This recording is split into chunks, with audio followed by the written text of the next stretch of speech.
Well, aren't you a regular Nancy Drew? I learned that from the Nancy Drew detective. Okay, go. You think you can follow the clues and solve the case of the missing condiment, Nancy Drew? Because I've read every Nancy Drew mystery ever written. Nancy, please tell me you're joking. Wow, you suck at this Nancy Drew stuff. You should get a new hobby. My name is Carson Drew, and this is my assistant, Nancy. Nancy Drew. It's curtains for you, Miss Drew. Nancy Drew strikes again. A regular Nancy Drew.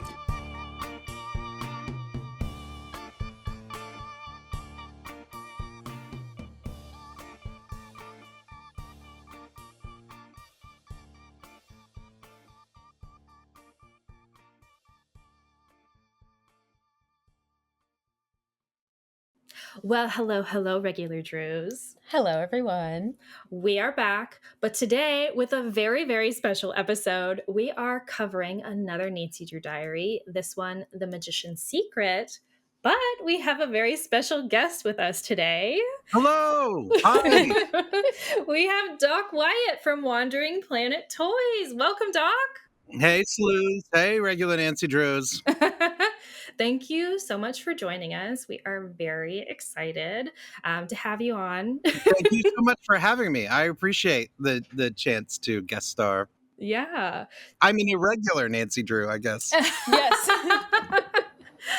No. Everyone's a regular Nancy Drew. They just may not know it yet. But Everyone should be. Everyone should be, at least. So the first thing that we do have to ask you, because we do ask any guest who comes onto the podcast this, is what is your Nancy Drew story? And by that, we mean, when was the first time you remember hearing the name Nancy Drew? How did you come to learn about Nancy Drew and ultimately to love Nancy Drew? Well, I mean, the first time I can't remember. I've known Nancy Drew and the Hardy Boys for as long as I remember knowing anything. For as long as you have memory. Yeah. I don't remember a time of not knowing who Nancy Drew and the Hardy Boys are, but I started reading Nancy Drew when I was a kid in, I think, first or second grade. My mom volunteered at the public library. She would do a lot of shelving or cataloging for the public library just on volunteer hours. And I would go to the library and I would sit in the beanbag chairs of the kids section while she volunteered.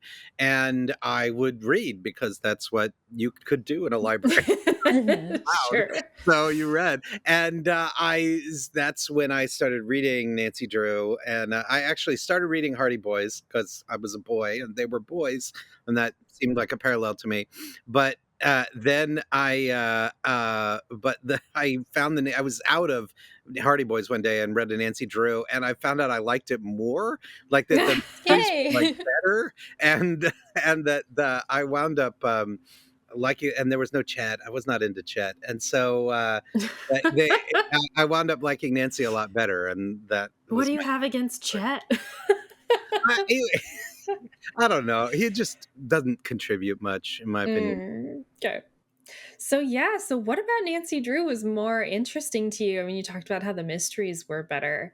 We talked a lot about how Nancy is pretty cerebral compared to a lot of other, kids' mystery stories at the time. Does that have anything to do with it? Yeah, I mean, I think that they are tended to be better written. The mysteries tended to be a little bit less straightforward, like a few more, twists and turns, like twists and turns, and a little bit more challenging to work out, which I appreciated. And and then I just I like the relationships. Sort of Nancy's relationship to Carson Drew compared to the Hardy Boys' relationship to their father was actually pretty close. Like, of course, vaguely absentee parent who is sort of okay with their kids going into really dangerous situations. And and I dug as a child of the 80s. I mean, I grew up in the 80s, so the Gen X parenting style was very evident in the Carson Drew relationship. Similar. Yeah. I mean, it was like I was a latchkey kid also. Yeah. When my mom was working, not when she was volunteering at the library. And I mean, it very much felt like Key was under the mat. If there was a mystery to solve in the neighborhood, I would just go solve it. Oh my gosh. Oh, that's Yeah. wonderful. So exciting. Okay, that's amazing. It is really cool too. I think a lot of times the public library does play a role in people's story with Nancy Drew. I know that's where I kind of first. I mean, my mom did start me off with the books, but that's how I kind of really developed my obsession was the public library, because of course I flew through all the books I had, and then the library just had all of the new Nancy Drew books, had the Nancy Drew PC games, which is where I found those for the first time. So really developed the obsession for us all, I think. Oh, yeah, that's so cool to hear. And Doc, you're a fan of the PC games too, right? Yeah, oh yeah, definitely. Well, what happened was, so I was a Nancy Drew reader as a little boy, but then my interest was reawoken when I started dating my wife, who was a Nancy Drew reader, Oh, and wonderful. one as a present Christmas present one year, I got her one of the PC games, and one of her interactive games, and we thought, we actually thought it was more for kids and that it was just a silly gift. But then we uploaded it one day, and then we spent all night. We stayed up. We were like, let's just install it and see what it's like, And then we played all night until like dawn came through the window, and we solved it. And then we slept, and then we woke up, drove to Target, and bought another one. And we started playing her interactive. It's the best way to do it, honestly. Oh my gosh, yes. Nothing better than a Nancy Drew game binge. Yeah. Just newlyweds up all night playing Nancy Drew. That's lovely. Wonderful. That's so nostalgic. Oh. Okay, but can you tell us a little bit about Wandering Planet Toys too, and how Wandering Planet started? Yeah, so my friend Gavin and I are both TV animation writers. So my day job is I'm executive producer and head writer for a show called Lego Ninjago, specifically Lego Ninjago Dragons Rising, which is out now on Netflix and Peacock in the US. But my friend Gavin is an animation writer too, and we are also both nerds and toy collectors, and we're interested in the same comics and games, and we would collect toys and we'd talk about our collections and stuff when we should have been working. And one day Gavin was like, what if we made our own toys? And that led us to licensing a TV show from the 60s called The Prisoner, which played in the 80s when I was a kid on a PBS station, and I got obsessed with, and Gavin loves it too. And we wound up licensing and making the first ever Prisoner action figures, and they did really well for us. And so when we started thinking about what to do next, we didn't want to do more, because everyone sort of expected another British show or another spy show or another something similar, and we wanted to kind of break in another direction. And we're thinking about what hasn't been action figures, what can we do that hasn't been done yet, because so much has been done. And then one night it struck me that there've never been Nancy Drew action figures, all that wonderful cover art, so nostalgic, so iconic, and there'd never been figures of Nancy Drew. There have been sort of dolls at one point, and there have been various stabs at merchandising, like when different shows of the 70s show and stuff was on the air, there were like lunch boxes and things. There'd never been action figures. And so I knew Jen from the Nancy Drew Sleuths, who does the convention, Jen Fisher. Because my wife and I have been to a convention before. So I knew Jen, and I called her and said, hey, if we wanted to chase this license, could you help us? And she was like, yeah, this is the person at Simon Schuster you should talk to. And we wound up getting the license and making the first ever officially licensed Nancy Drew action figures. Hey! Corey is showing off her action figure right now too. It's beautiful. I'm so obsessed with these.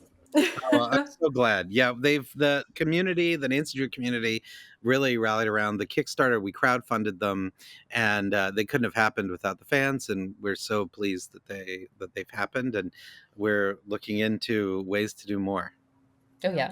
Yeah, Very the Nancy exciting. Drew fan community is amazing, and we also love the Nancy Drew Sleuths convention. That's where we got to meet Yep. you for the first time, Doc, Where too. we met. That's where we Mhm.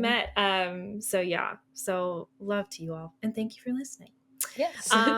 But so should we jump into The Magician's Secret? Let's do it.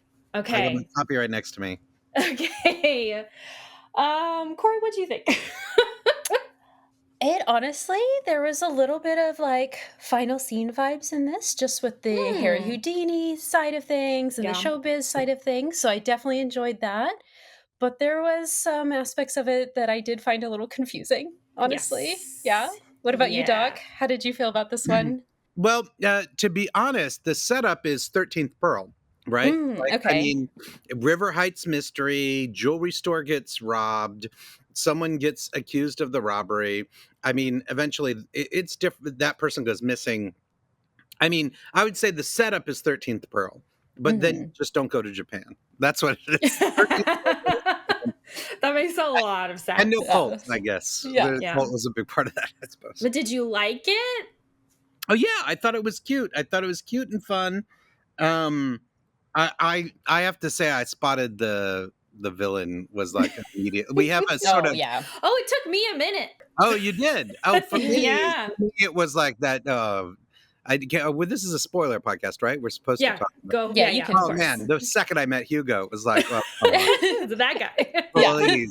Who The is he? Venus security goof at the side of the stage, who's hanging out with the two underage girls. No, that guy. Is guilty. You know what I mean? Like, As soon as I learned that he had done magic in the past, I was like, okay, well, there we go. Yeah. That's it. Yeah. well, I mean, we didn't even know what the crime was at that point. I mean, yeah. were missing, but the box hadn't been stolen yet. It's like, wow, this guy. It's this guy. Yeah. So let me ask this, Doc, is this your first Nancy Drew Diaries, or have you already been kind of familiar with the series I've read before? a couple of them with my daughter's now is 9 and she's Oh, in wonderful. Perfect. Drew. And so I've read some of the Clue Crews and some of the diaries with her. So Okay, not your perfect. first experience with the first person narration. No, then. but it does freak me out a little bit, honestly. Yeah. The first person stuff. Yeah. I mean, I try to just go with it, but it does freak me out a little. Mhm. We were actually Nancy just is talking always about such this. a cipher in my mind that now Yes. like, oh, Ned, this is what I think about Ned, and here are my emotions. Like, what? Mhm. What is this? Yeah. It's a little jarring. It's a little different. It's different. Mhm.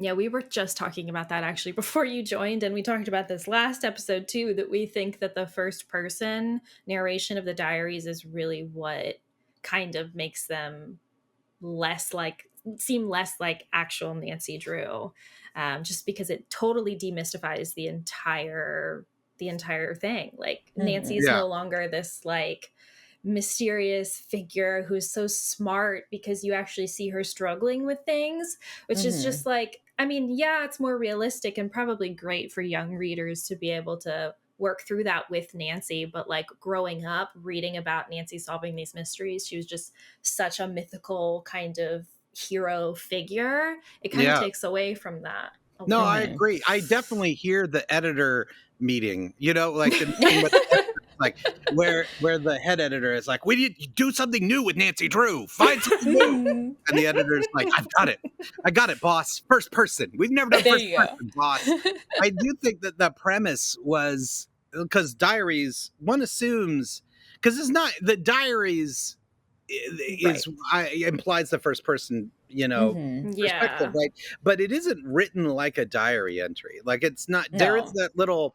there's a little at Yeah. the beginning marketing plug that's like, "Dear diary, I'm on a crazy Mhm. adventure." So that like inside the front cover, but the actual writing is not. It's first person semi-omniscient narration that is not diary like in Mhm. the very conceit of the line gets dropped pretty quickly, I feel like. Yeah. Yeah, For sure. absolutely. For sure. I do think too, like with this book in particular, with its centering around magic and everything, the first person really doesn't help it at all, because No. they try to make it all like magical and mystical and like, ooh, what's happening over here or whatever, but it just doesn't make any sense. Yeah. And it makes honestly, it makes it a little bit of a struggle to figure out what is going on in the actual book, because we're not getting these things described as being separate. We're seeing Nancy observe these things. And so it doesn't make sense why Nancy doesn't understand what is actually happening in a moment. That and the big character threads for the book. And I do like the book, but the big character thread for the book is I'm a detective, but this is magic, and magic, not everything has to be solved. Not everything has to be figured out. You can just appreciate the magic of something without having to figure out the solution to it. Not in a mystery story, not in a detective novel. What are you talking about? What are you talking about, Nancy Drew? You do have to solve everything. You're Nancy Drew. Like, That's what? literally the point. Like, I'm going to try to sit back and relax and not think about how it's done. Why? Why would you do that? That's my biggest complaint. I reject the central character premise, I guess. Yes. Same. That's my biggest complaint, because we don't actually get it's not solved. woven in very much. I mean, there's if you edited out 6 or 7 sentences in the entire book, that whole thread is entirely, stripped out of it. So yeah, for sure.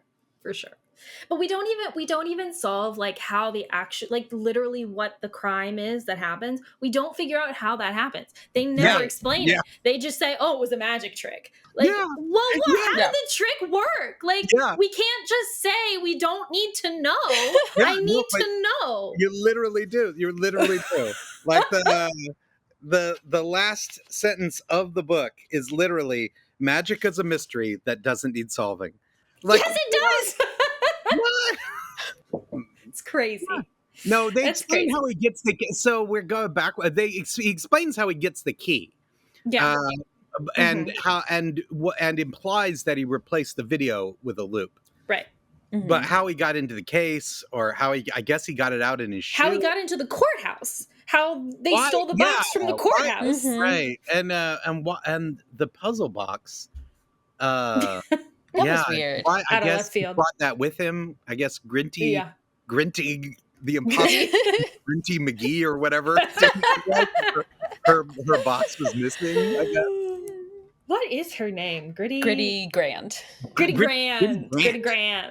Yeah. Which is equally terrible. Makes it the House of Grant, like House of Dior or House of Balenciaga. It's the House of Grant. Grant's tomb, I guess. Jeez.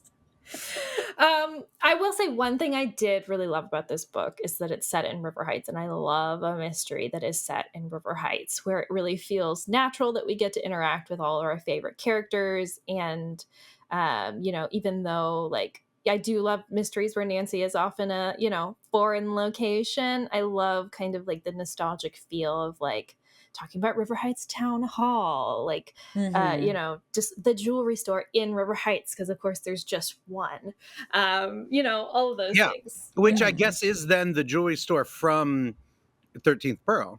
Must be. I mean, I guess it's the same jewelry store. It's been hit twice.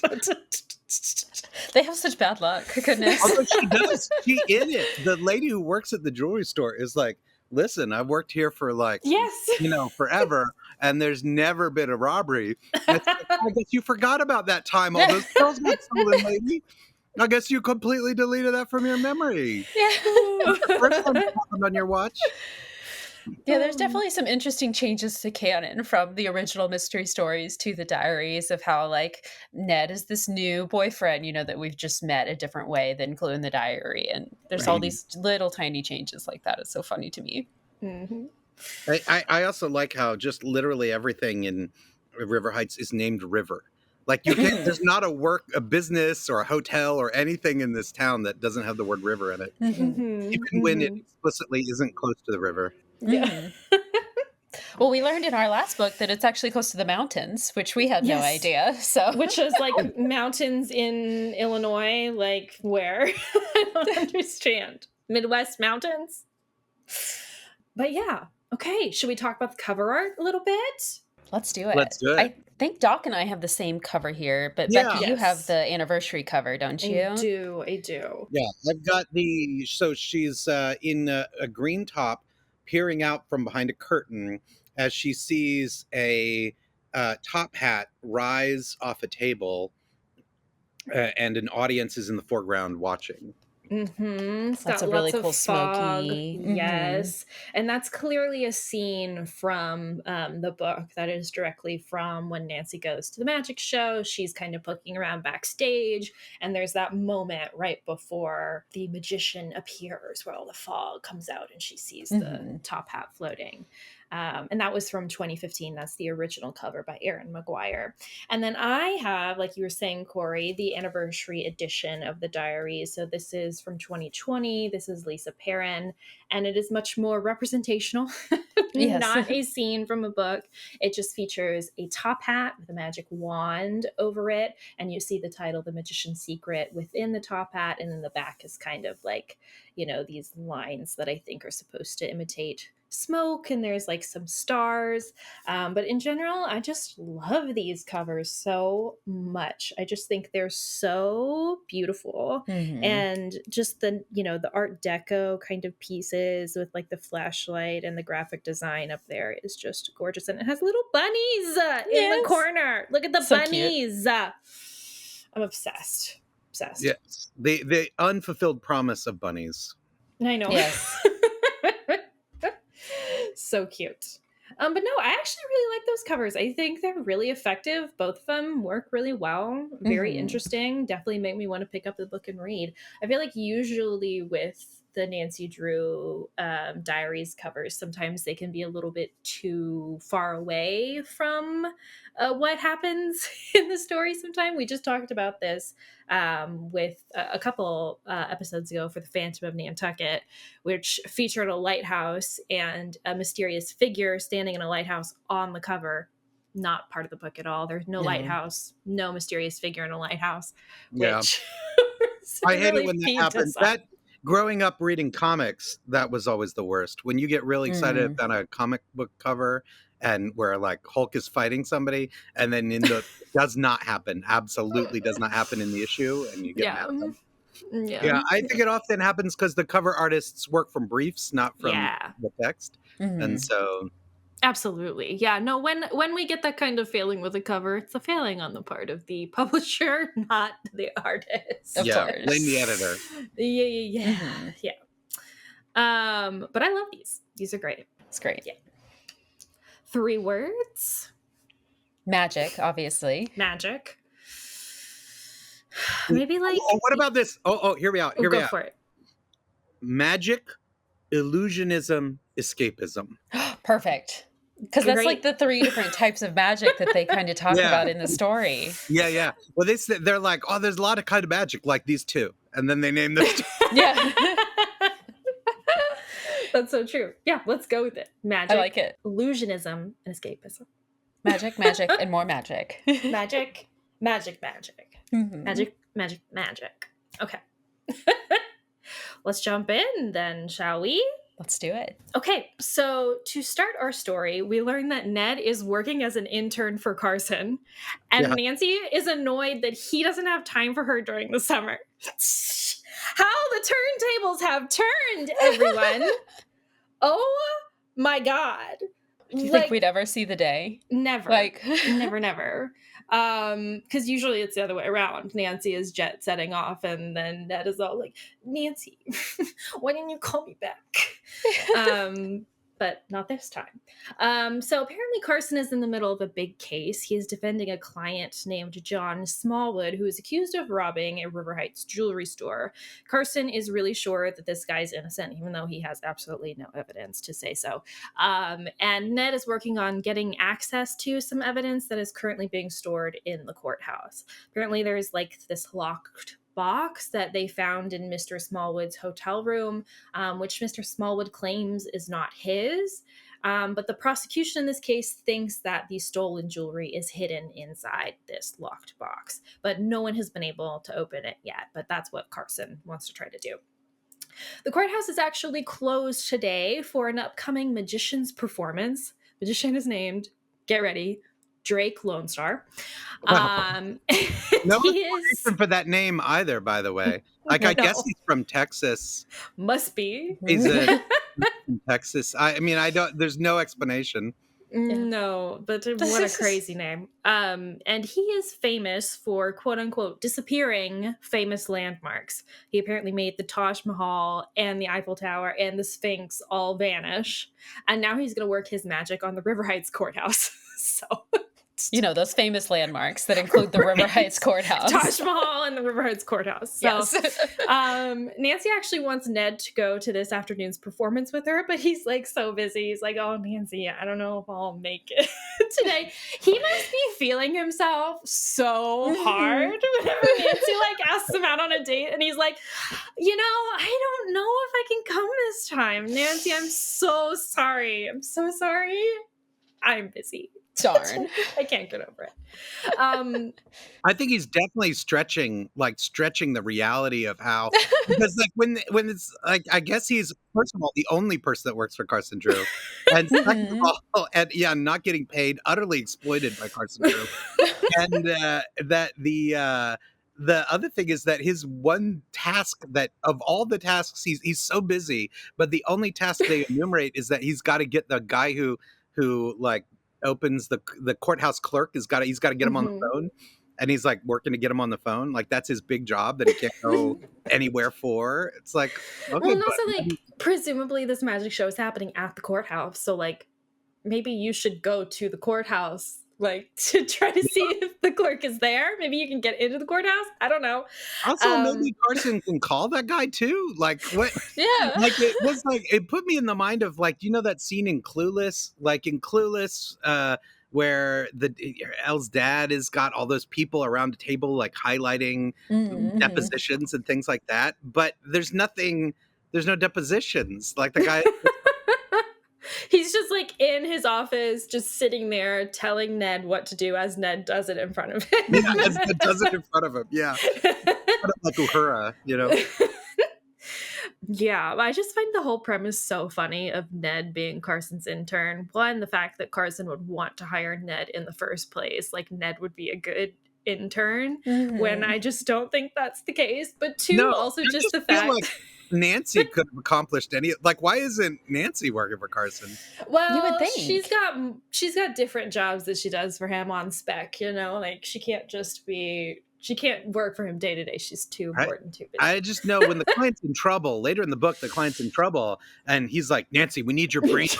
You know, and it's like, well, maybe hire her instead of the Emerson football dude. You know what I mean? Like, you know what I mean? You're a linebacker or the detective. You know what I mean? There's a long history of Carson hiring Nancy, too. When you think about the 70s show, she calls herself, a part-time investigator. She works for her dad doing that. That's so funny. Well, although Ned is his employee in that show as well, actually. Now that I think about it. How did I forget that? Oh my gosh. I just think you should never work for your girlfriend's dad. I just think that's going to cause problems eventually. Yeah. You know? I just think that the idea of Ned as unpaid labor is the funniest thing I've ever heard, too, because he's just so... I just feel like he's the least, like, effective person. Yeah. Like, why would anyone hire him? It really calls Carson's, you know... Also, later, Carson... has his client stay at his house. His client, the convicted and admitted jewel thief, who's just out of jail, yet can afford a luxury hotel, and has him stay in his home with his daughter. And it's like, okay, Carson, well, we're not firing on all cylinders in this book, Carson. That's such a good point. But anyway, so Nancy wants to go to this performance. So she, and since Ned won't come with her, she calls her old standbys, Bess and George, and tells them to get ready because she wants to go investigate this situation to see if she can figure out how this magic trick is going to be done before the performance starts. So they get to the venue, which is right outside the courthouse, and they quickly see that security is really tight. There are literally military helicopters flying in the airspace above River Heights right now, which I don't understand why, and they never really explain it. Presumably it has something to do with the magic trick, but again, they don't explain the magic trick, so we'll never know. They use the military hop. It turns out they're ex-military, choppers. And their point is when he makes the courthouse disappear, they swoop through the airspace to demonstrate that it's missing. Oh, that's right. Yes. Yeah. So they exist as props for the trick. True. Helicopters as a prop is very extreme. I have to say, what's the budget for this? Yeah, well, later they do say, look, magic is expensive. That's why they're staying in that dirtbag hotel. Is because the budget is so expensive. I can imagine if you have hired ex-military helicopters, like, good night. But so even with all this super tight security, Nancy manages to sneak herself, Bess, and George backstage. And then some spooky stuff happens, and seemingly out of nowhere, Drake Lone Star appears, who startles Nancy and the girls. And he tells them that it's not fair that they're snooping before the show. And, tries to tell Nancy, like, hey, Nancy Drew. He also knows her name, and she doesn't know how he knows her name because she never told him. Like, you don't need to solve the mystery of magic. Like, let it wash over you. Let yourself be absorbed by the performance, kind of a thing. And Nancy is like so flustered by this whole experience. She's like, okay, yeah, sure, I will try to do that. And then they get escorted back to their seats by security. So they take their seats for the show, and it's a great performance so far. Lone Star levitates on stage, and then he brings out a couple of his assistants who are, wearing the typical magician's assistants outfits with their little mini skirts and their sparkles and all. But their designer, Bess recognizes them as the latest designer mini skirts, and she has one of the same ones. Mm-hmm. Thank you, Bess. I have to say, though, we learn later that these girls are related to him. And I just don't, first of all, I don't appreciate the objectification of women at all. But the fact that, like, you're putting your daughters on stage in, like, really flashy, skimpy outfits creeps me out, man. There is something real icky about that. Like what? Can I tell you that I think that is true to life? Because I have been to the Magic Castle in LA, and somebody's assistant was their daughter, and they didn't get a skirt. It was like those. I mean, it's like a like a leotard almost. Leotard, situation. like a dancer's leotard. Yeah. Oh, I mean, like, I get it. Like, I know, like, a magic show is the performance or whatever, but, like, I don't know. Like, there's no reason. Like, what's the reason? What is the reason? I'm sure they look great, but it is still kind of weird for your dad to tell you to dress up in a mini skirt. Yeah. And I guess we don't know. They could have chosen their own outfits, probably, and like but said, their mother really designed. I'm pretty sure it's product placement. Of course, Because the best way to sell designer miniskirts is have magician's assistants wear them. Oh my God. It's good advertising. Is it? I guess so. It's not good advertising, I guess. But yes, as you said, thanks to Bess, we do learn that these are like the hottest mini skirts of the day. They're super fashionable, designed by this like up and coming fashion designer named Gritty Grant, who is all the rage right now. Lone Star comes out and he tells everyone that he is going to make the courthouse disappear and that he is going to randomly select an audience member to come up on stage to witness this a little bit more closely. And of course, the one that he quote unquote randomly selects is Nancy's seat number. So she goes on up to the stage and Lone Star pulls out like a hula hoop looking thing that he is able to he holds it up in front of the courthouse and then drapes a curtain over the hula hoop. And then when he removes the curtain or the scarf thing that he's got over the hula hoop, the courthouse is gone. And then as soon as he puts it back, the courthouse magically reappears back in the same place. Question. How much do we think tickets cost to this show? Yeah. Because if that's it, I'm walking. Like, seriously? Literally the only thing. Like, there's not a quick sentence of after a great show, it was time for the climactic. I mean, he literally walks out on stage, does the hula hoop thing. Like, the courthouse goes away, it comes back, and that was the entire show. Mm-hmm. I mean, there's some like showmanship with like the fog machines, and he does do like the levitation trick or whatever at the beginning. But yeah, that's it.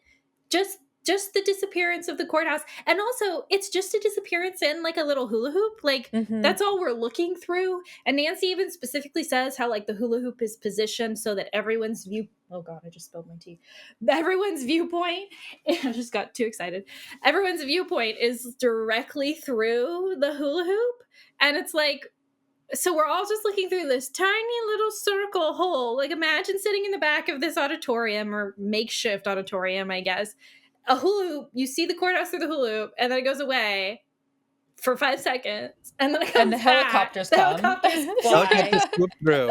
And then There that's was a it. video pre-show of him making other buildings disappear. Mhm. So I guess Right. from the audience perspective, they sit down, they see a video of him making buildings disappear, they watch him make this building disappear, and that they're like, "Thanks for coming." And it was like a 5-minute show. If tickets to that were not $2, I'm mad. I'm Yeah. mad about it.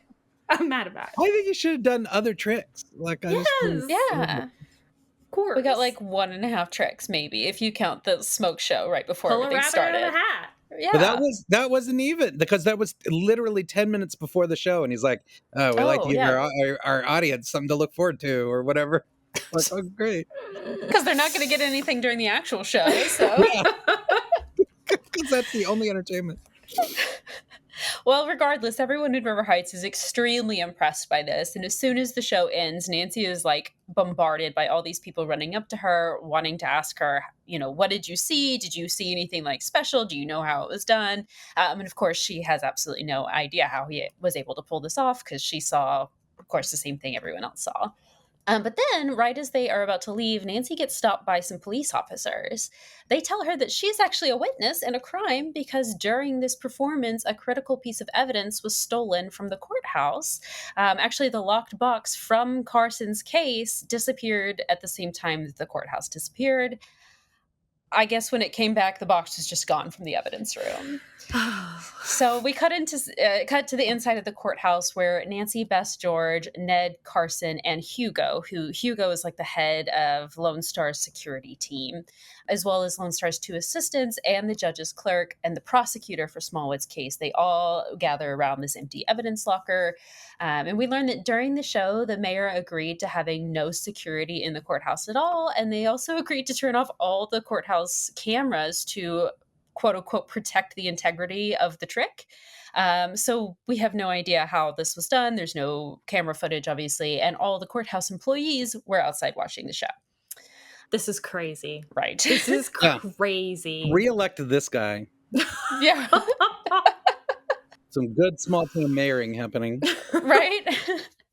The prosecutor's theory somehow is that Lone Star stole the box during the performance and that he and Mr. Smallwood, who's Carson's client, that they are somehow in cahoots. And Carson, of course, gets really offended at this implication and almost gets into a fight with the prosecutor. Like physical, like they Right. almost throw hands about this. Right. What? I'm sorry, Carson from what universe? Like, Maybe, and hear me out, it could be just reading between the lines. Could he have an alcohol problem in this book? Would that explain some of his decisions? That's a fascinating I mean, theory, if Doc. Carson showed up drunk and Nancy decided to not write that in her diary, like how sloppy drunk Carson is, it makes a lot of this kind of fall into line. You're so right. Carson knows that the courthouse has been closed all day, but he's telling Ned to stay here and make these phone calls to get inside the courthouse. Yeah, he's pranking Ned. Ned, try to get us in. Yeah. Just because he's like his daughter's boyfriend, and so he's like, "Oh, I'm gonna really get him good with this one." Like, okay, yeah, you better go to the courthouse, get me in there. Yeah. If you don't, I'm gonna make you break up with Nancy. Exactly.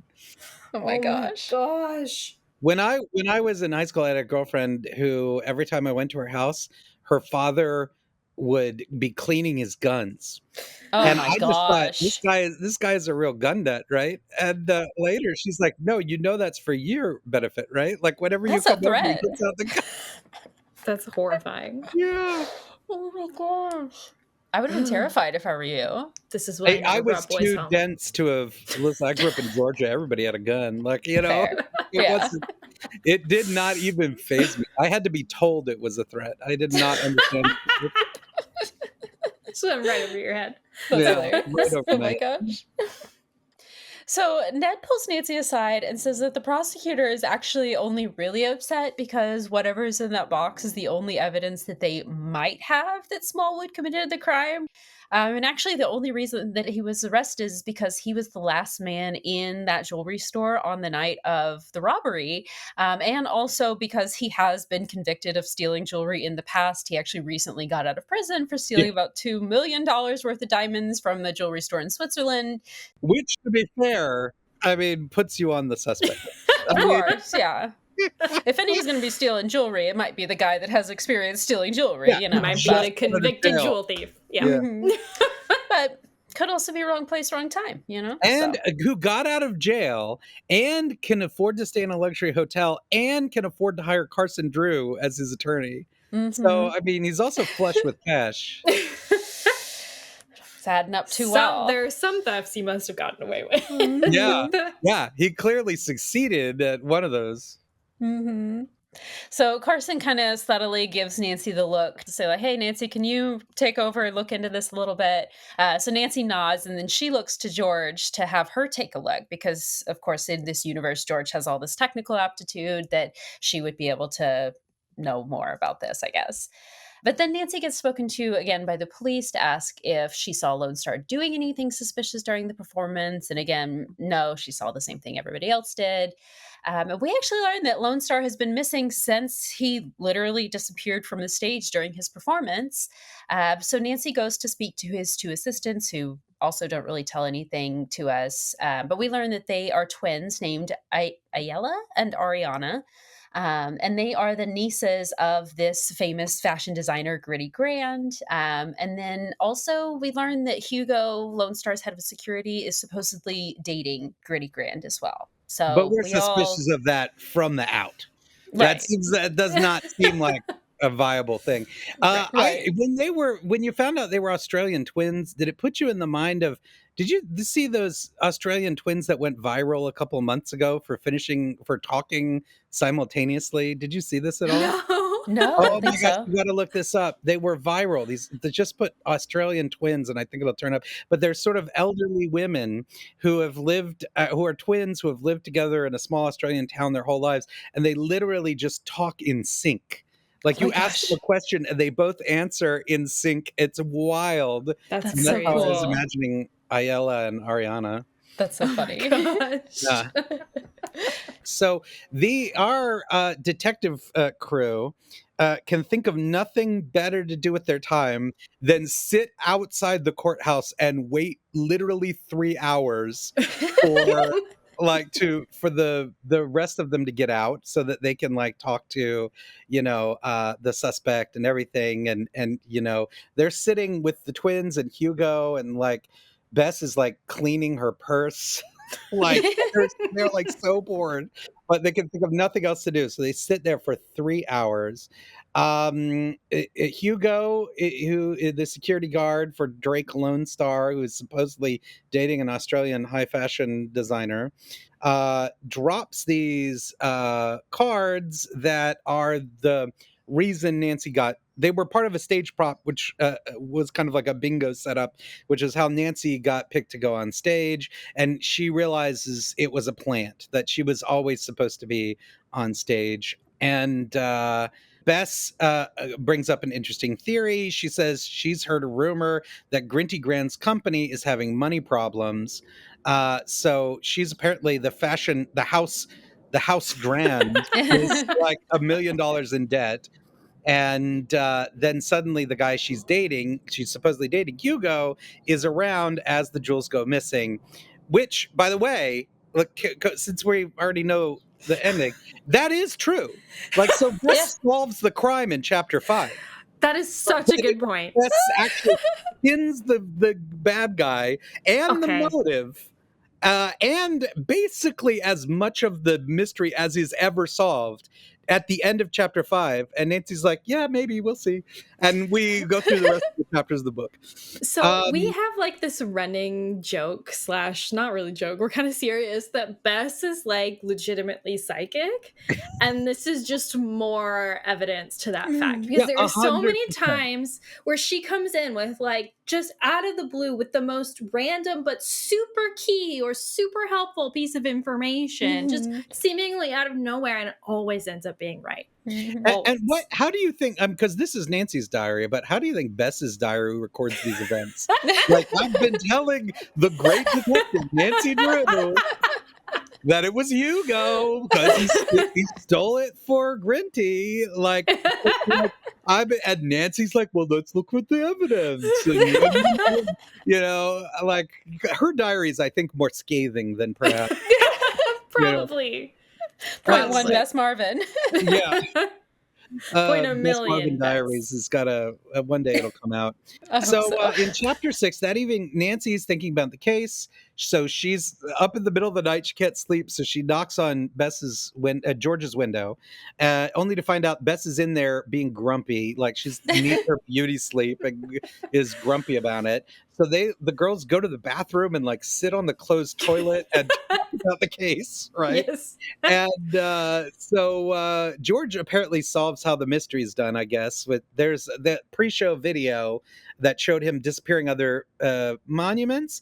Her theory is that they watched the video the whole time. So I guess like the video screen went into the hula hoop or I don't know exactly, but she thinks she's got it figured out. And then Nancy asks about if there's any theory about how the storage locker was broken into. George says the lock didn't appear to be tampered with. So maybe somebody had a key or somebody was good at getting in and out of places. But she makes this sort of distinction that there's two kinds of magic, right? That there's illusionism, which involves preparation, and there's escapism, which involves escaping from places, but also, by the way, a lot of preparation. And so that seems to be quote unquote evidence that Lone Star did not do it, because the kind of magician he is an illusionist, but the kind of magician that would have done this crime must be an escape artist. And so it's clearly impossible for Drake to have done it. It's clearly impossible too for magicians to be good at multiple types of magic. Yeah. Only one. You only get one. Yeah. Yes. So, right. So they have this theory that Lone Star and Smallwood are both kind of accused of being, in this together or whatever. And we know that both of them were visiting River Heights at the same time. So what if they stayed at the same hotel? And so they decide, okay, so we're going to try to track down Lone Star by trying to track down his hotel. So that's what they do the next day. They go to the hotel where Smallwood was staying, but unfortunately there is no one there by the name of Lone Star. So they keep going. They go to hotel after hotel. And finally at the third hotel that they go to, they see Hugo sitting in the lobby. And this is what you're talking about before. It's like some really cheap, gross motel or something. And they're like, why are you staying at this motel? And he's like, magic is expensive, right? But he also tells them that they originally were at a different hotel and Lone Star was followed back to his hotel room by like an overzealous fan, which sometimes happens. They were at this hotel, but Lone Star is not staying at this hotel because he was followed back here by an overzealous fan. And so Lone Star actually moved hotels to, kind of try to hide his location again. And Hugo doesn't know which hotel he went to. So Hugo can't even tell us. I know. And Nancy brings that up. She's like, what kind of security guard doesn't keep tabs on literally the talent? And he says something about how like he does this all the time. And I don't know. Anyway. He claims that the stalkers know him as Drake Lone Star's security guard. And so when they see him, they follow him instead of following Lone Star, which I I think that sounds suspicious to me. I think my theory here is that Lone Star never intended to stay in the cheap motel.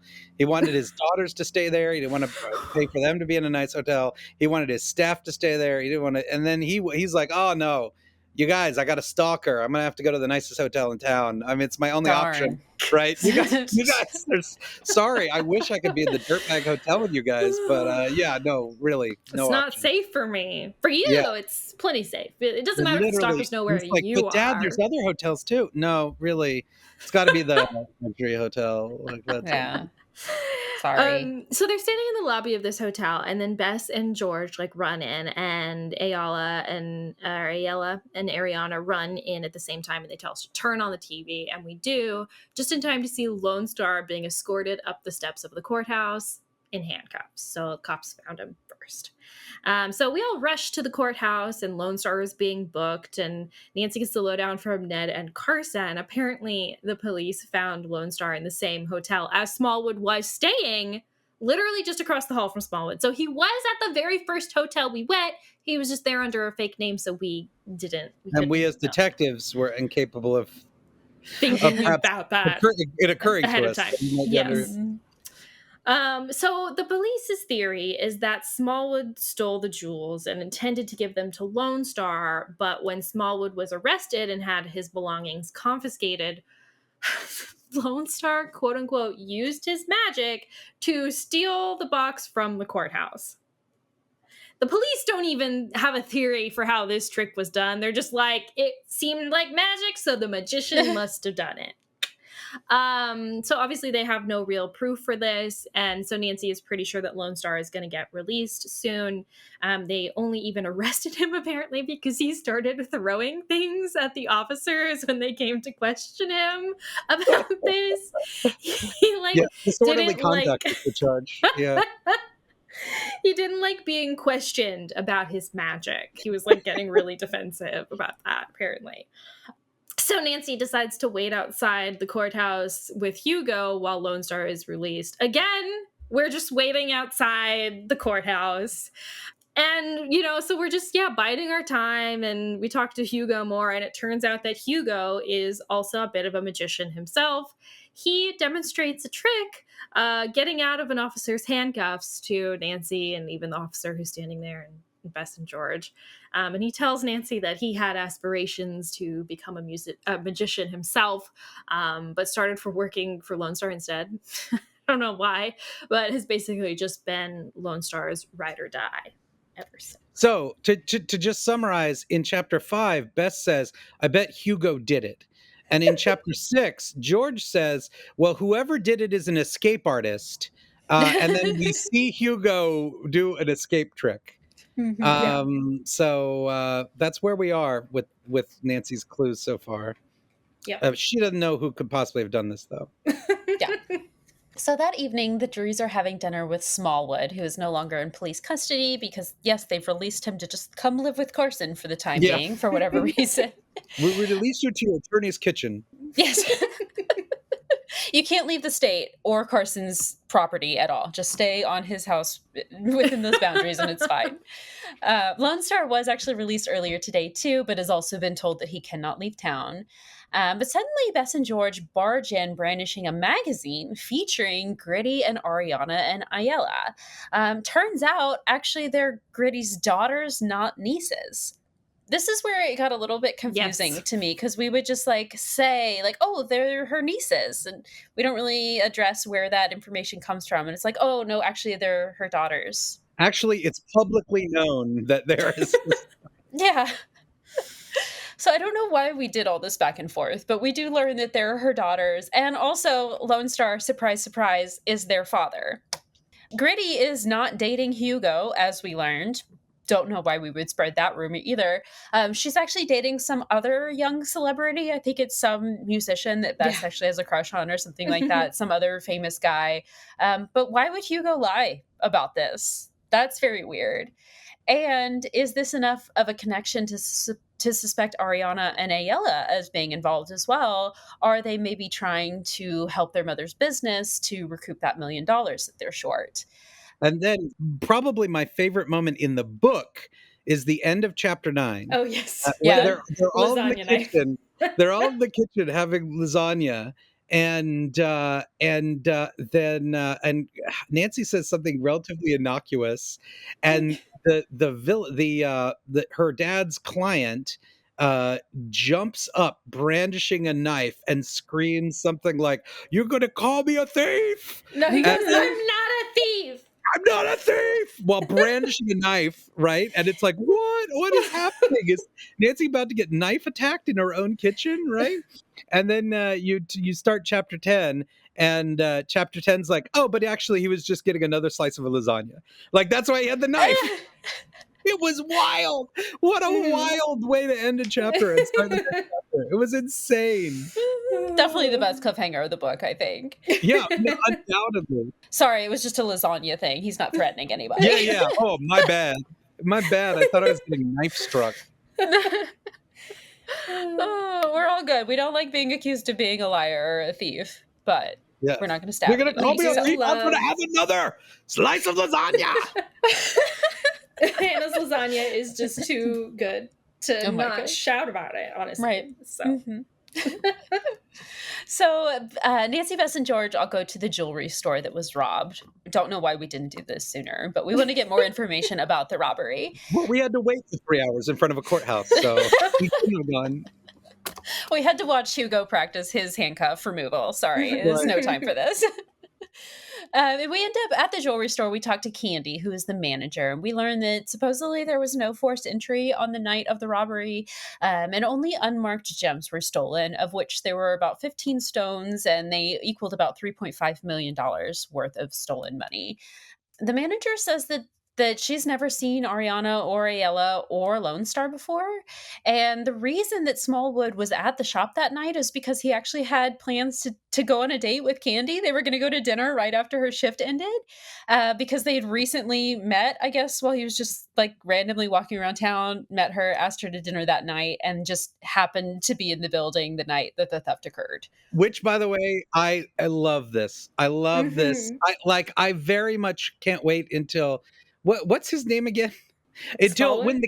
when the Candy Diaries comes out of Yes. the story. How we have a convicted Smallwood, the convicted jewelry thief, falls in love with Candy, the Jewelry store manager manager. at the jewelry store, who is proud of her record of security. In the we have like a jewelry thief and a jewelry security officer in love. It's I a just think Romeo it's and wonderful. Juliet tale. Yeah, it's star-crossed lovers. They share an interest in gems, but are on different sides of the law.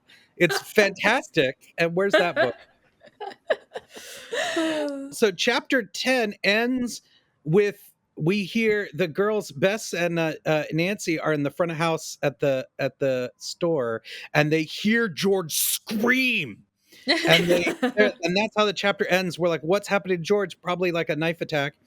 And chapter 11 starts. It turns out she was like, hey, there's something really cool in here. And they go in, and that's why she was screaming, to get their attention, I guess. And that she's found out the backup security the security system had been tampered with. There was looping security footage. So somebody like put in, I guess, either a file or maybe an analog videotape, because it's River Heights, I don't know, a loop of the security footage. So that's important. It's implied later that that's how they did it. Right. And also there's a big wad of gum, which is really important, because that could have gone in the door, and that could be how they got in, I guess. So, and just a moment on this, later we'll find out that isn't how he got in, that the gum was in fact an intentional red herring to throw the suspicion onto Drake Lone Star, because Hugo, as an escape artist, would make a key to get in, but an illusionist would shove a wad of gum in the door and then open it again later. So he planted an illusionist's way to get in the room in order to throw suspicion off himself as an escape artist, which is genius. Probably just the biggest, most genius move. Except, unless he literally took the gum from the trash can after Drake Lone Star chewed it, anybody who ran a DNA test on that gum would find Hugo's saliva on it, meaning that Hugo was there and not I Drake mean, Lone Star. maybe he did. I mean, But don't they God say at one forbid. point that Drake does like chewing gum? That Oh, Drake Lone Star likes no, it's chewing gum? Ariana and Ayala. So he might have been trying to frame them too. Well, then But maybe that's it. Maybe it was their gum, and if they did a DNA check, it'd be like, well, related to Drake Lone Star. They got half of Drake's DNA in this gum. yeah, but God forbid we use any physical evidence to prove anything in a Yes, Nancy Drew book ever. for So real. Well, only illusionists Okay, like gum, so. and so then they have a long conversation about how about magic and how like maybe you need to solve it or maybe you don't. yes. And that Hugo picked doing the trick in River Heights. He's done the Taj Mahal and the Eiffel Tower, but now he came to River Heights because he threw a dart on a map and it picked River Heights, so that's where he came. He So at we this learned, point, we're yeah. at the hotel. Oh We yes, go thank to you. the hotel to visit Ariana and Ayala because we find the gum. We think, oh, they chew gum. Maybe they were here. We go to their hotel room and we find Lone Star there Yeah, at the we'll hotel. find Lone Star there, right? Like there's, I guess, 2 beds and then a cot, and then one assumes that Lone Star's been sleeping on the cot. So I guess he couldn't. Now they knew he was at the nice hotel. He couldn't stay at that hotel, so he wound up having to come back to the dive hotel that he had to leave because everyone knew he was there. Um, Though I have to say that they imply that he's sleeping on the cot because there's 2 beds in the cot, right? I think he kicked one of the girls out of the bed. I think he's, Oh, definitely. you know what I mean? Like, oh, move over Definitely. for Daddy. Yeah, okay. So, yeah, Lone Star explains his lie about Ariana and Ayala, that he was trying to keep the press out of his personal life, so he wouldn't claim them as daughters publicly, and the girls seem fine with that. They're like, sure, that makes sense, Dad. His hotel is covered in reporters, so he's staying here. Bess is kind of making friends with the twins, like comparing knowledge about skirts and stuff. Then once they leave, Nancy opens the door and finds the police are outside. They're here to arrest Lone Star because they found the missing box in his other hotel room, back in his luxury hotel room. They found the missing lockbox that they think they still haven't opened, but they suspect the stolen jewels to be inside. We don't even know that this is evidence, although yeah, I guess it is evidence at this point because it was stolen as evidence from the evidence locker where we didn't know it was evidence. Yeah. Right. So the next day, they've got this box and they're going to have to open it in town hall in front of the judge. Like the judge is like, open it in front of me. I want to see. So Ned is able to get them in to see it, where all of the people, kind of Agatha Christie style, all the suspects are assembled. We've got the judge, Carson. We've got Ned, Lone Star, his attorney. Hugo's there too, right? And they're all just waiting to see this box get open, but it's a puzzle. It turns out it's a puzzle box, and they can't get it open. The judge asks Nancy for her opinion, and she's like, "Well, look, Bess thinks it's Hugo. George thinks it's Hugo. I'm gonna have to say it's probably Lone Star at this point." And everyone, and the attorney for Lone Star gets real mad, kind of angry eyes and stuff, and that's how we out. So they look at this box and they have a locksmith there too to try to open it, but the locksmith is like, look, there's not a lock on this box. I don't know what you want me to do here. And so at that point, Lone Star says that he knows that the box is a quote unquote meditation mandala. I've never heard of this before, but apparently he recognizes this. And even the judge is like, wait, so this is are you claiming this box is yours? Like, this is yours? And Lone Star is like, no, I just know what it is. And so we're like, okay. So yeah, again, the locksmith is trying to open this box without a lock. But Nancy is watching while he's examining it and spots a tiny little hole on the side of it. And she takes Bess's earring. She yanks Bess's earring out of her ear. She asks her for it first, and puts it into that little pinhole and pops it open. The box opens, but it's empty. Or is it? Of course, it has a false bottom, as every box in Nancy Drew does, and she pulls out the bottom of the box, and underneath are 3 rubies.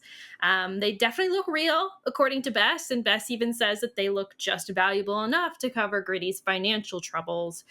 So this really doesn't look good for Lone Star or Smallwood, whom the judge has just requested to be brought in. But where are all the other gems that were stolen? No one seems to know. Nancy worries that this whole reveal has been just a little bit too convenient, and that Lone Star and or Smallwood are being set up for this crime, and that the real thief is going to get away with the rest of the jewels. Nancy knows at this point, this is when things get really confusing, honestly. I really dislike this part of the book because Nancy is just kind of like operating in like this brain fog kind of space. She's like, knows that she's missing something, vaguely has an idea of what's going on. And even though it's in first person, we as the reader are not being brought along with Nancy's thought process at this point. Either that, or Nancy is just not thinking, which is kind of what the book makes it seems like is happening, which doesn't really make a whole lot of sense. But anyway, Nancy asked George to tell her about Harry Houdini's famous jail escape trick that like she had brought up previously or something. And for some reason, this like spurs her thought because George tells her that no one is sure of how Houdini pulled off that trick, but everyone assumes that he had a key to be able to do it somehow. Okay. And then Lone Star like lifts up his hand. He's handcuffed. He like lifts up his hands and like rattles the handcuffs like directly at Nancy, like he's trying to communicate like psychically like something with her. And then at that point, she realizes suddenly, finally, who is responsible for the crime. And at this point in the Bess Marvin diaries, this is where Bess is like, I told that girl. My cousin George told that girl it was Hugo. But 10 chapters ago. Rattles his chains. That's the moment Nancy's like, I'm a great detective and I've just solved the case. Oh my god. It's Hugo. I was just the thing that Hugo's plan apparently was to steal gems, but leave 3 behind to throw suspicion. But to throw suspicion, he would put those gems inside an unopenable puzzle box underneath a false floor, like a false floor, in order to throw suspicion.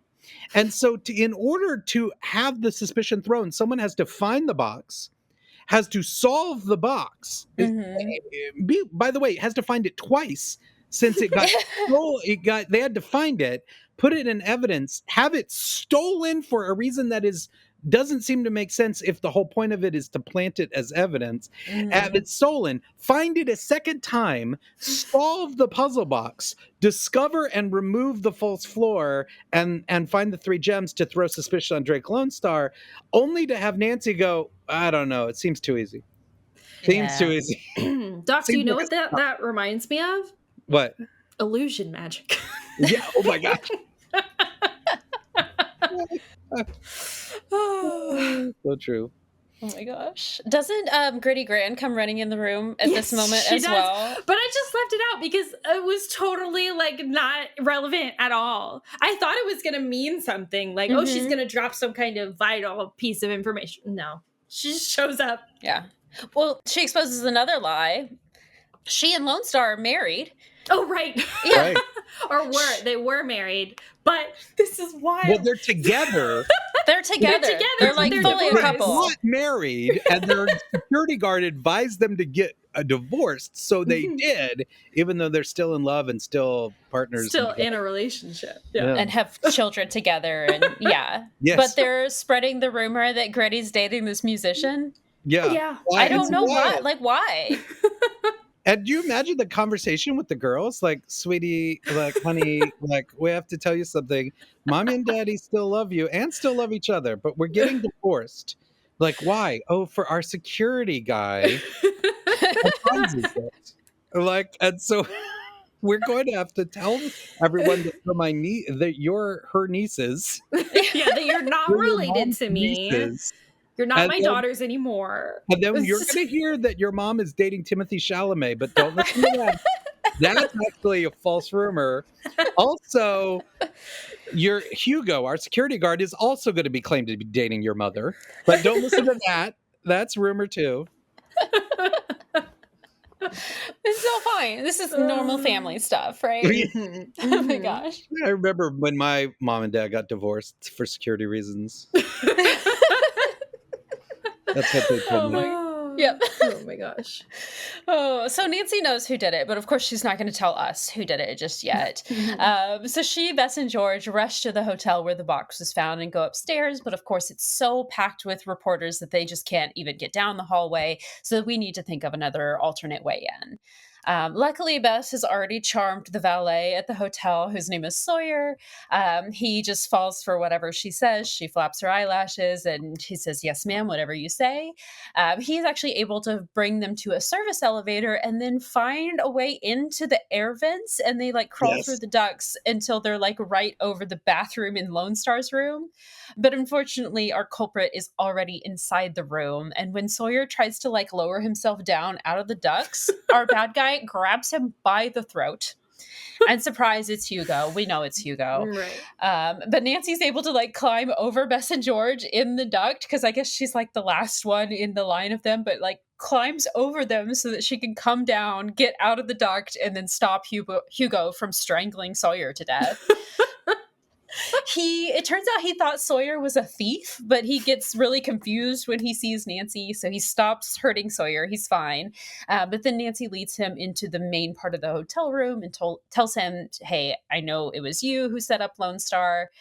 Hugo knew that there were jewels in River Heights and then ended up making it look like someone used illusion magic to steal them, of course, throwing us off of his trail with his actual escape magic. And then he came here to plant the gems in Lone Star's room, but ended up getting confused and put them in Smallwood's room instead, because they're literally right across the hallway from each other. These two hotel rooms are. But then he had to like get the box out of the courthouse somehow and into the right hotel room, which he also did using his escape magic somehow.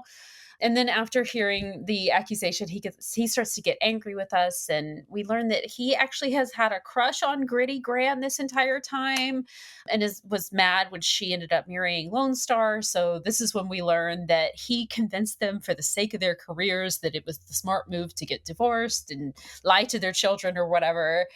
And he says that he is like, his mindset here is that if he gets this $1 million for Gritty's company, then she'll realize that he was the one for her all along and will leave Drake for him. This is a wild motive. Right? And so Nancy's like, "All right, so then do you have the rest of the jewels on you right now?" And he kind of just like looks down at his shoes and doesn't say anything, but he smiles and then disappears into a puff of white smoke. So it is in this final chapter that the true hero of the book emerges. Yes. Who is Sawyer. Sawyer, who was charmed by the way, they say charmed by Bess's eyelashes, but she has the same short skirt that the twins are wearing. So, it may not have been entirely eyelashes. Maybe it was the legs. Yeah. He grew up in this hotel. His dad worked in the hotel as a maintenance guy. We find all this out in the last 2 chapters. He knows that hotel in and out. That's how he's able to get them into the ducks and everything. When by the way, they're in the ducks and he's like, "Do you want to go down in the bedroom?" And Nancy's like, "No, the bathroom." And he's like, "Wait, okay." So Hugo is like literally using the bathroom when Sawyer pops out of the vent, and he chokes him. Like, I think, like, of all the things Hugo does, that's the thing that makes the most sense, right? I mean, I assume he took time to pull his pants back up. Like, I don't know. Maybe he was just brushing his teeth. I don't know how it was happening. But during the struggle, the bathroom trash can gets tipped over and small pieces of wood come out of the trash can, which Nancy doesn't think of as significant in any way. But it turns out that Sawyer, a budding magician and member of a magician's league in River Heights, of which Nancy was previously entirely unaware, has been able to see the small bits of wood and deduce that they are cut matchsticks, and that someone has made a homemade smoke bomb out of the heads of matchsticks. Sawyer, realizing that a smoke bomb has been made, quickly deduces that there are only 3 exits from this room. The one of which is the balcony. It's not viable. One of which was, I guess, the bathroom, which was also not viable, or the ducts, which are it would have been too hard to get through, and or the front door of the hotel. And he deduces, therefore, that when the smoke bomb is used, whoever uses the smoke bomb will try to run through the front door. So Sawyer preemptively interposes himself in the front door. And so when Hugo tried to escape, we're finding this all out in past tense. It's like months later or whatever. when Sawyer, when Hugo used the smoke bomb, disappeared in a puff of smoke, fooling the great detective Nancy Drew, Sawyer luckily had jammed himself in the doorway, and Hugo, I guess, plowed into him. I think we also...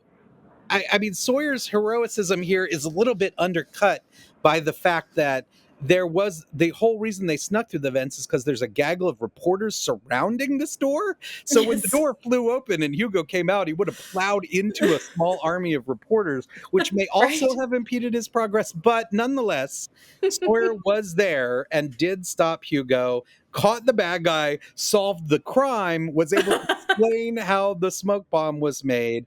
And then thanks to Sawyer, all is now made right. The gems are found in the shoe. The gems are returned. Smallwood, the convicted jewel thief's name, is cleared of yet another jewel thievery. And Sawyer gets rewarded for this, we see, because his career as a magician, he's not going to be a valet his whole life. Nancy goes to like a kid's birthday party or something, or some wedding or something. What is it? She goes somewhere. I think it's a birthday party. It's a birthday party, and Sawyer is the magician performing at the party. So he even is rewarded for his heroicism with upward movement in his amateur magician career. We learn Hugo got the key to the jewelry store. That wad of gum was in fact a plant to throw suspicion onto an illusionist. That he actually was going to the coffee shop where Candy was, specifically so that he could steal her key, make a mold of the key, hide the key back, and then make a duplicate key. That's literally the only aspect of the crime that is ever explained. It isn't confirmed that he used looping video, but we found the video loop, so we suspect he did that as well. And then Nancy concludes at the end of the book, well, look, some magic is a mystery that just doesn't need to get solved. Some things don't have to get solved, including this crime. And so that's what happens. End of book. If we were reading a book that was actually about like magic, it would be one thing. But we're reading a mystery novel written for children. Like, yes, you have to solve the crime. This is going to piss me off forever. Well, I would have floated a theory that, now get ready for this. It flies a little bit in the face of the Nancy Drew canon, but is there a world where Drake Lone Star is an actual magician with actual magical powers who made the courthouse disappear, which is how the helicopters were able to fly through it, and Hugo, knowing that he's a real magician, was able to steal that box because literally the courthouse was missing and it was in the basement. So he just walked into the basement, took the box, and walked. Oh, because the basement was still there. It was just the top basement of the didn't disappear, just the structure. So I love that. Yeah, it kind of makes sense if he actually made that building trans-dimensionally incorporeal. That explains more than the book does. So. And maybe that's why the book is like magic is a mystery that doesn't need solving, because literally if we try, we can't. Nancy can't solve this one because it's actual magic. Yeah, possibly. That's just a literary theory I want to float out there. I love that. That is hilarious. Oh my gosh. Okay, let's see. I think the first thing we really truly need to talk about is Ned and Nancy's relationship in this Yes. one. Thoughts? Thoughts? Feelings? Vibes? How do we like it? How do we like that the tables have turned? Well, he's missing he's got a terrible job. He's not getting paid. Mm-hmm. He's not getting to hang out with his girlfriend. His boss is drunk all the time. Like, I think this is a step backwards for Ned and Nancy's relationship. Okay. I think Ned could have found a better summer job. Absolutely. He could have gotten a job in one of the 4 or 5 hotels in River Heights, or Yeah. the single jewelry store. You know, Ned does typically has a job in any Nancy Drew mystery story, any Nancy Drew diary so far. He has had a podcast. He has worked as like a porter. He's worked as insurance salesman, camp counselor. Lots of jobs. He's Mr. Job. But this one I think is particularly interesting because it is with Carson. And I just don't know in what universe Carson would ever hire Ned. I'm pretty sure Carson does not think very much of Ned. What are Ned's aspirations that he wants to be working with a lawyer? I understand when Nancy comes to work as his like investigator or whatever, but it doesn't make any sense. It doesn't. Because at least even if we're going off of the Nancy Drew diaries canon, so far the only I think aspirations that we know about is like broad communications from his Ned Talks podcast. Well, in the newspaper, because his dad owns the River Heights newspaper. That's so right. I think he works there as well. Is he a football player in the diaries canon? I believe so. So it could be just concussions, you know what I mean? He doesn't know what he's choosing. Oh no, that's too sad. That's dark. Poor Ned. Oh, gosh. But yeah, okay. So do we really think, another question, do we really think that Nancy would say that magic is a mystery that doesn't need solving? No. I think she'd want to know. I want to know. I want to know how all this was done. Yeah. I don't buy it for a second. Yeah. It actually made me think of, remember, well, it was really, who was it that actually made the Statue of Liberty disappear? It was like Doug Henning or somebody. I don't know. Back in the 80s, there's a big TV special, and one of the famous 80s magicians made the Statue of Liberty disappear live on TV. And that's got to be what this is referencing. Yeah, and it made me want to go back and Google to see how that was done, so that I could interpose some kind of order on this book. Did they have helicopters that flew down through the space where the Statue of Liberty wouldn't let me stay up. It was too late, so I didn't get to see it. Bummer. Yeah. It was also it's the same thing when Geraldo opened Al Capone's vault. I didn't get to stay and see. No. But surely you can find it online. There, so it didn't matter. Oh well. Oh, yeah, no, I agree. I think it just really took me out of it when we ended the book that way. And I'm sad to say, in the past, I've been a really big fan of the Nancy Drew diaries, and I don't know if it's just been like these ones that we have covered in the past like group or whatever, but I'm kind of eating my words a little bit. I thought they were really good. These have not been super great, and I just think it just doesn't feel like Nancy Drew. It doesn't feel like I'm reading a Nancy Drew book. I do still really think they're great books. I think they're well written. I think they're good stories for kids. I think they're clearly packaged really well designed, really well structured, really well plotted on the whole. But like, it just doesn't feel like a Nancy Drew mystery to me. And I think that's part of why. I think the first person's part of why. And the fact that Nancy says bananas things like magic is a mystery that doesn't need solving. What is that? Yeah.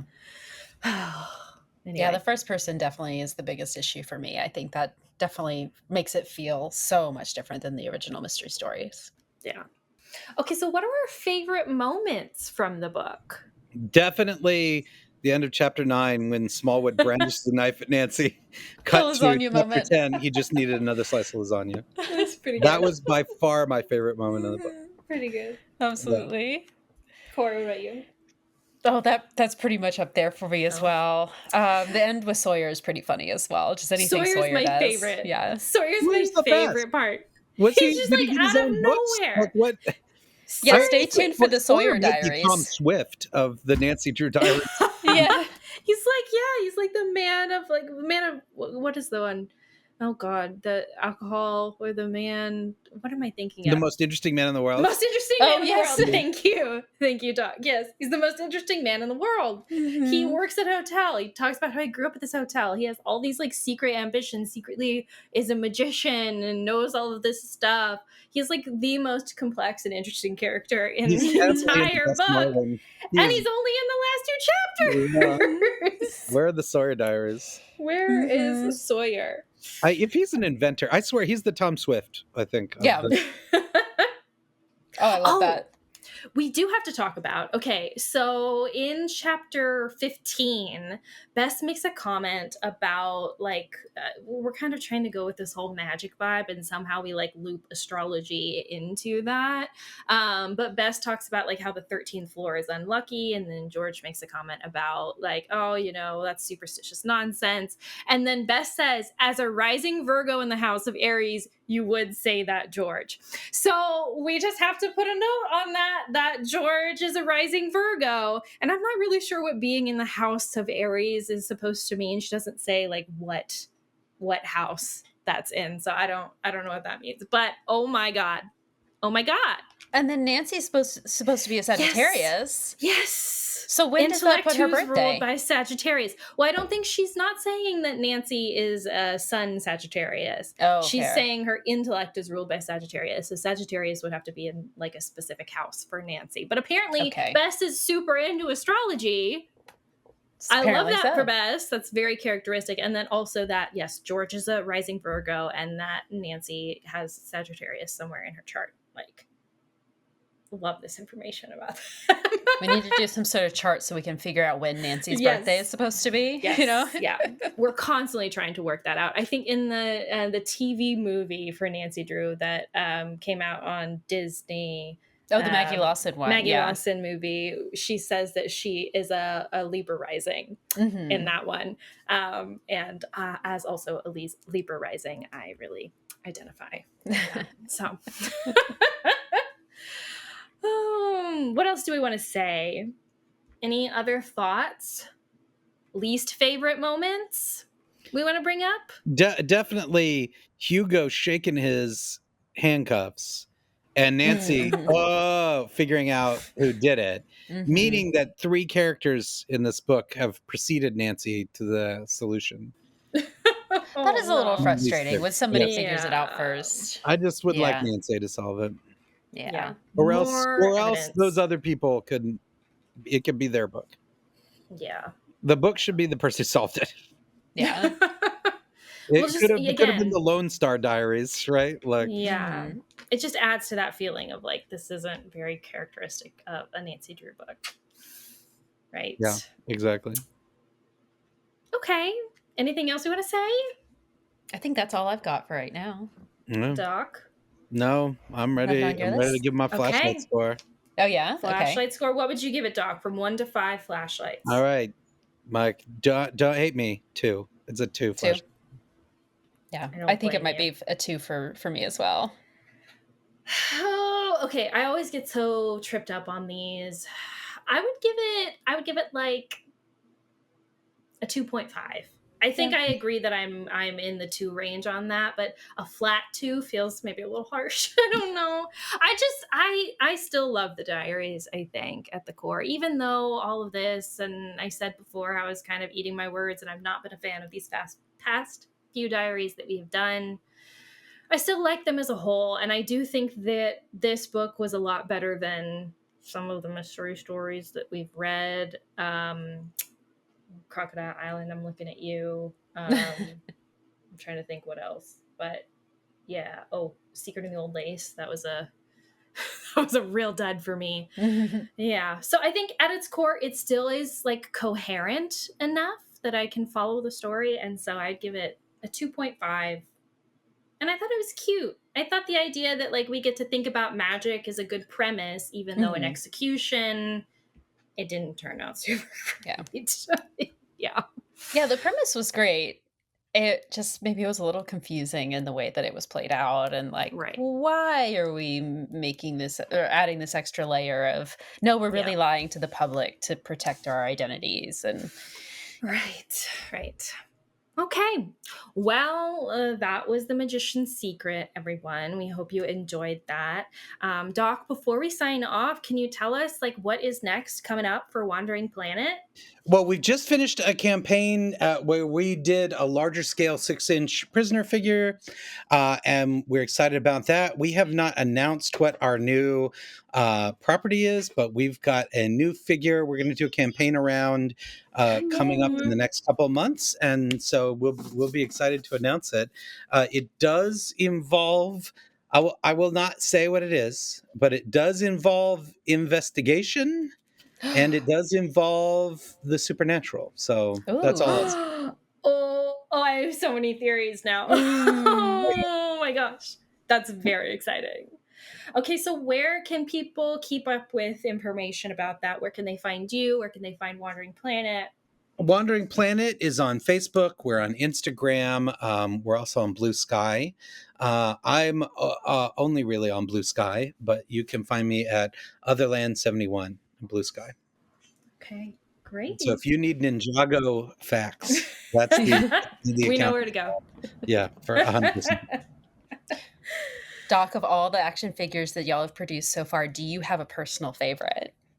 Yeah, I would say Lilac Inn. So for Nancy Drew, we got to do a Lilac Inn 2-box set, and it was I love Lilac Inn so much. It is Flashlight score 5 for me, like Flashlight score 7. yeah. Like I love Lilac Inn so much. And the great thing is the cover of Lilac Inn has a figure that looks like Nancy looking at a figure that looks like Nancy. And it's actually an actress dressed as Nancy, dressed as a ghost, and Nancy in a wig dressed as an actress looking at. So we got to do a 2-set figure of Nancy in the black wig and Ghost Nancy. And I love that. Also, the other one is we did the robot from Crooked Banister. That's right. Yeah, this great retro robot designed only to crush humans. And I am so into this robot, and we got to do it. So I'm very proud of our Crooked Banister robot. Yeah. Those are both really cool. All the Nancy Drew ones are just beautiful, but those are especially cool. Yeah. Thank you very much. That robot is programmed by tapes, and I love it. Oh, yeah. Oh, it's so great. They find the tapes. They find the different tapes, which means that, yeah, Crooked Banister is so good because it's like a haunted house, but like a retro future haunted house, like Tomorrowland haunted house with a fire moat. And because the robot is programmed by tape, and because the robot has a thing for assassinating people by crushing them, it must mean that there's a program tape for crushing, which I'm really into. I love that. Oh my gosh, so funny. Well, is there anything else you want to leave our listeners with, Doc, before we sign off? Just a big thank you to regular Nancy Drew for having me on. I am a listener. I've enjoyed meeting you guys at the convention. I've been listening to the podcast since then, and so being able to participate and hang out with you guys at Talk Nancy Drew has been a big, a wonderful, charming thing, and I really appreciate you letting me on. Well, thank you so much, Doc. We have loved having you. Yes. This has been so much fun. Yeah. Okay. Well, that was The Magician's Secret, everyone. Thank you so much for joining us. Next time, Corey, what are we doing? Oh, yes. Number 5, The Secret at Sabotage at Willow Woods. So one last diary for this section. And then we're going to have another maybe special episode, which we are working on right now. And we are very excited to get to show those to you as well. So yeah, looking forward to that. We'll see y'all then, regular Drews. Yes. Well, thank you again to Doc. And yeah, we'll see y'all next time. Thank you for listening to Regular Nancy Drew. If you like this episode, make sure to rate, review, and subscribe. Email us at regularnancydrew@gmail.com. You can also visit our website, regularnancydrew.com, and also follow us on Instagram at regularnancydrew. You can also support us on Patreon. Patrons at the $3 level vote on upcoming episode topics and get exclusive access to our Scoop Sesh series. And all patrons receive early access to each episode as well as weekly bonus content. And to all you regular Drews out there, thanks for listening.